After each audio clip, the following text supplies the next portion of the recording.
महाकारुणिक भगवान गौतम बुद्ध जी के चरणों में कोटि कोटि नमन करती हूँ। बोधिसत्व बाबा साहेब जी के चरणों में कोटि कोटि नमन करते हुए आप सभी को मेरा गर्व से नमो बुद्धाय, जय भीम।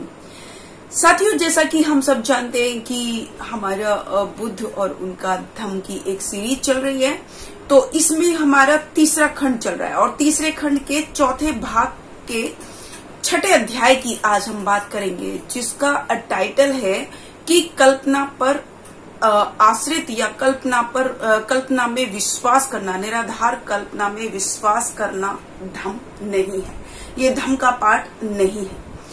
तो ऐसा बाबा साहेब लिखते हैं कि तथागत बुद्ध के समय में कुछ लोगों के मन में, जो ब्राह्मणी लोग थे, उन लोगों के मन में या बहुत सारे लोगों के मन में ये स्वाभाविक प्रश्न था कि उनके मन में ये ख्याल आता था कि मैं कौन हूँ, मैं कहाँ से आया हूँ, मैं कहाँ जाऊंगा, मैं पहले कैसा था, मैं आगे कैसा होऊंगा। तो इस तरीके के सवाल उनके मन में आ रहे थे और ये भी दूसरा ये सवाल आ रहा था कि ये जो ब्रह्मांड है या ये जो पूरा संसार है, इसकी उत्पत्ति कैसे हुई, इसकी रचना किसने की।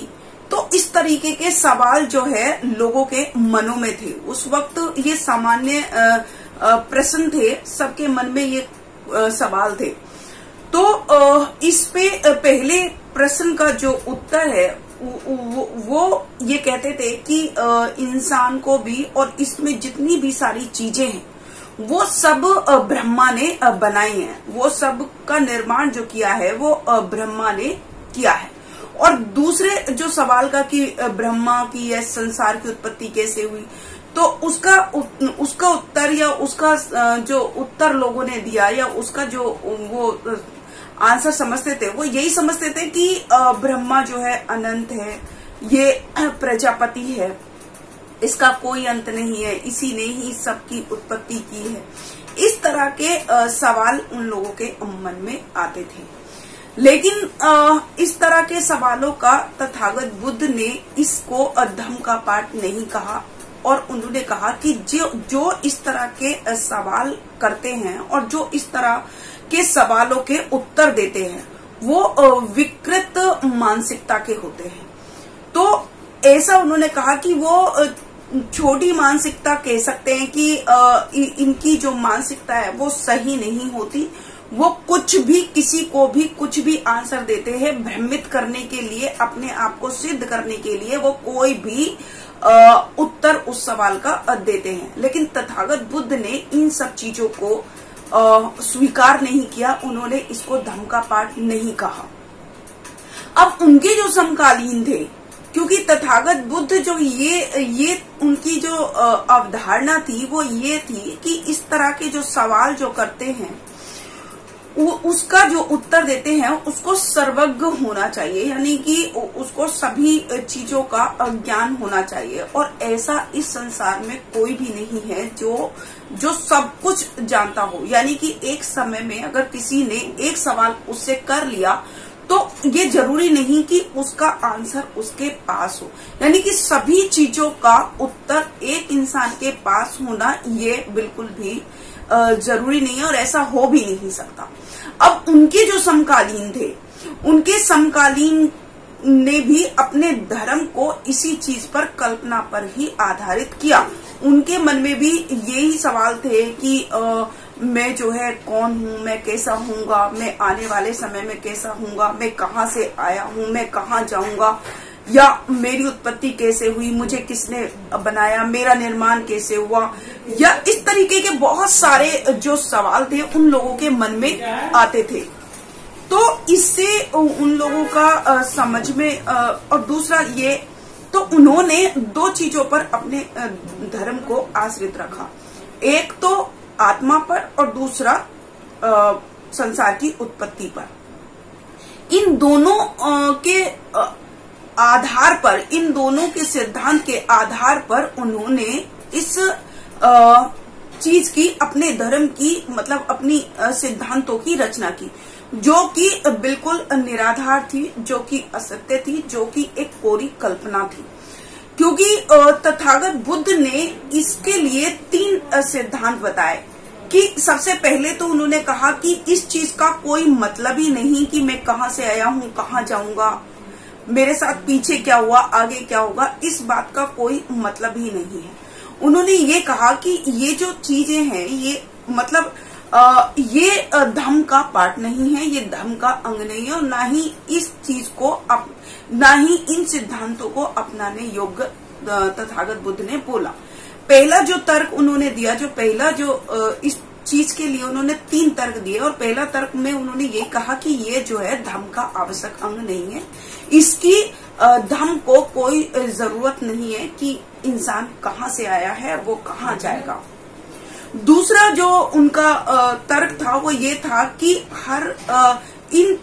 इस तरह के प्रश्नों के उत्तर के लिए मनुष्य को सर्वज्ञ होना चाहिए, यानी कि उसको सभी चीजों को जानना जरूरी है। लेकिन तथागत बुद्ध ने अपने आप को भी ऐसा नहीं माना, क्योंकि उन्होंने ये कहा कि ऐसा कोई भी सिद्ध नहीं कर पाया कि कोई भी व्यक्ति सब कुछ जानता हो। यानी कि अगर किसी से एक समय में सवाल किए जाएं तो ये जरूरी नहीं कि वो सभी उत्तर को जानता हो, क्योंकि ज्ञान की कोई सीमा नहीं होती, ये असीम होता है। क्योंकि ज्ञान को सीमित नहीं रखा जा सकता और हमेशा कुछ न कुछ सीखते रहना जरूरी है। ऐसा कभी नहीं हो सकता कि एक इंसान को सभी तरीके का ज्ञान प्राप्त हो, वो सभी तरीके के उत्तर दे सके। तो इसीलिए तथागत बुद्ध ने ये दूसरा तर्क अपने उसमें समझाने के लिए यही कहा था कि ये जो जितने भी सवाल हैं या जितना भी ज्ञान है, उस मनुष्य को हमेशा सीखते रहना पड़ता है, उसको हमेशा इस ज्ञान को बढ़ाते रहना पड़ता है। कभी भी ज्ञान को सीमित नहीं रखा जा सकता। और तीसरा जो उनका जो तर्क था वो ये था कि इस तरीके के उत्तरों का या इस तरीके के सवालों का कोई मतलब नहीं है। इससे एक व्यक्ति के दूसरे व्यक्ति से आपसी संबंधों में या आपसी संबंध में ही कोई प्रयोजन नहीं है। इन चीजों का कोई प्रयोजन नहीं है। एक व्यक्ति को दूसरे व्यक्ति से संबंध स्थापित करने में या आपसी संबंध में इसका कोई भी प्रयोजन नहीं है। इस तरीके के सिद्धांतों का कोई भी प्रयोजन नहीं है और ये सिर्फ कल्पना के आधार पर है। तो तथागत बुद्ध ने अपने धम्म उपदेश में यही जोर दिया, यही बल दिया कि मनुष्य को हमेशा सीखते रहना पड़ता है और कभी भी ऐसा नहीं हो सकता कि उसको सारी चीजों का एक समय में ज्ञान हो। और ऐसे किसी भी सवालों को नहीं मानना चाहिए जिनका कोई प्रयोजन ही ना हो, जिनसे कोई लाभ ही ना हो। इसीलिए तथागत बुद्ध ने इस तरीके के सभी सिद्धांतों को अपने धम्म से अलग रखा। इसीलिए उन्होंने अपने धम्म में इन सवालों के लिए कोई जगह नहीं रखी, उन्होंने बिल्कुल इनको अलग कर दिया। क्योंकि तथागत बुद्ध यही कहते थे कि इंसान, ये जो संसार है, इसका निर्माण नहीं हुआ है, इसका विकास हुआ है। और इसीलिए तथागत बुद्ध ने कहा कि हर चीज परिवर्तनशील है।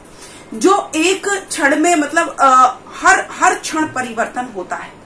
और जो इस तरीके के जो सवाल करते हैं और इस तरीके के जो उत्तर देते हैं वो विकृत मानसिकता के लोग होते हैं। वो सभी को भ्रमित करते हैं और वो सिर्फ और सिर्फ एक निराधार कल्पना के आधार पर उत्तर देते हैं। इसीलिए तथागत बुद्ध ने इसको अलग रखा अपने धर्म से। तो आज का जो हमारा चैप्टर है वो यही समाप्त होता है। कल फिर से एक नए चैप्टर के साथ आपके सामने उपस्थित होंगी। तब तक के लिए मैं शकुन बौद्ध अपनी वाणी को विराम देती हूँ। आप सभी को मेरा गर्व से नमो बुद्धाय। जय भीम, जय भारत, जय सा।